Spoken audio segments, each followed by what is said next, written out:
my name is Ankita Thakar and I'm the founder of SecurityLit, a cybersecurity company based in Hamilton, New Zealand. Today I'm going to be talking about common mistakes that businesses and people make when it comes to their cybersecurity, and most importantly, what can we do about them.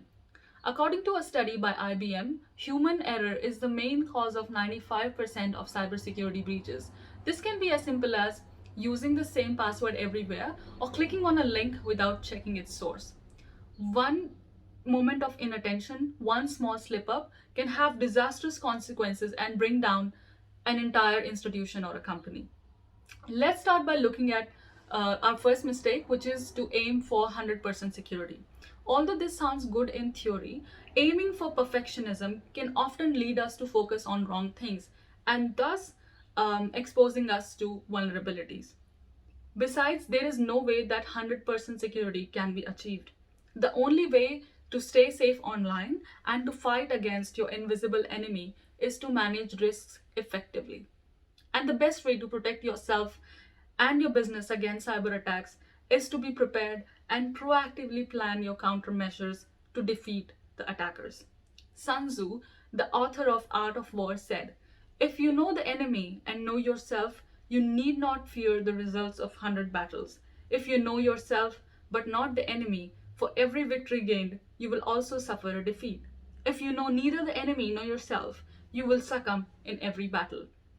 If we apply this saying to cybersecurity, knowing your enemy means being aware of any vulnerabilities that are present. And knowing yourself means having a process and plan in place to minimize exposures before they occur. You can only win this battle by building security from the start and making cybersecurity everyone's responsibility. Let me give you an example to illustrate my point.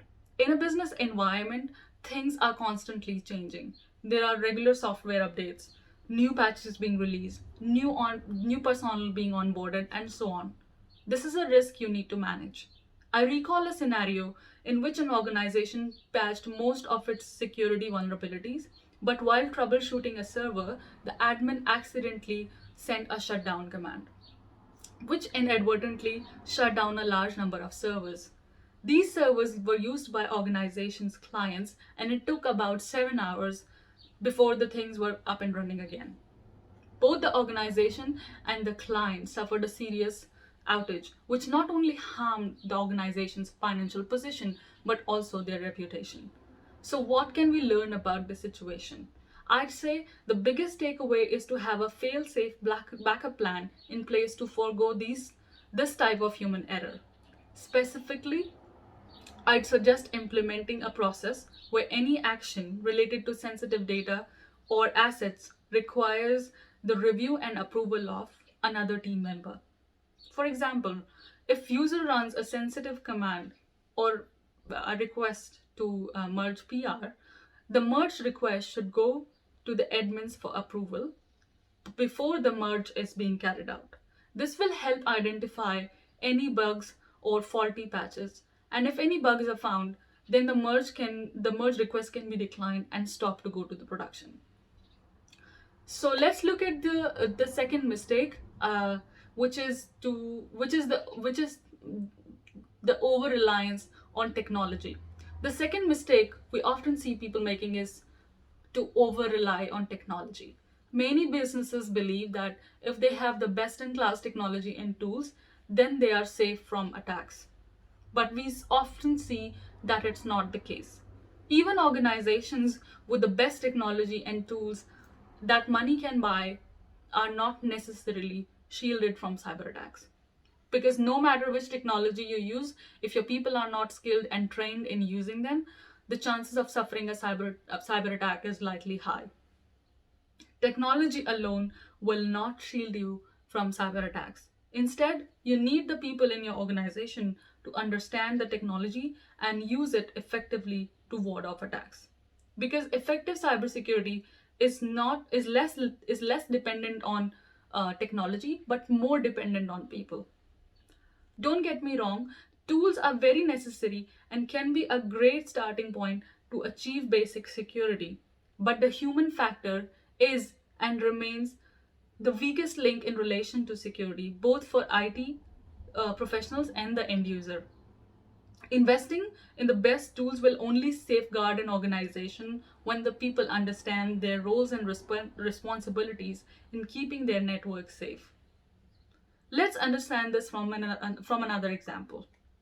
We recently came across an organization who used some of the best in class tools for vulnerability assessment. The tools conducted a security assessment on every website or feature they created, but they later discovered a hack in which a few internal files were exposed to the public. These files contained sensitive information about clients, which again hugely damaged the company's reputation. When we conducted an audit, we discovered that the attack was caused by a horizontal privilege escalation vulnerability in which a normal user was able to escalate his privileges as the admin. This vulnerability was overlooked by the tool. And because the professionals over relied completely on the tool, they completely missed it. This goes to show that having the best in class tools doesn't automatically make you safe. I've worked with small to medium sized enterprises across the globe, and I always advise them not to be over reliant on technology. Instead, I often suggest conducting a manual assessment because humans can find things like business logic flaws which tools can miss. For companies who lack the human resources for a manual assessment, I recommend taking an alternative approach that combines the manual and the automated assessment. For example, scanning the entire application first with automated tools and then engaging a third party like SecurityLit to conduct a gap analysis and penetration tests to find any loopholes. Because often a human eye can pick on things that cannot be seen by a tool. And and that is why cybersecurity is everyone's responsibility. So these were the two mistakes that I covered in today's video. I will be making another video in which I will be talking about other two mistakes about the common mistakes people make when it comes to cybersecurity. I hope you liked the video. Thank you so much.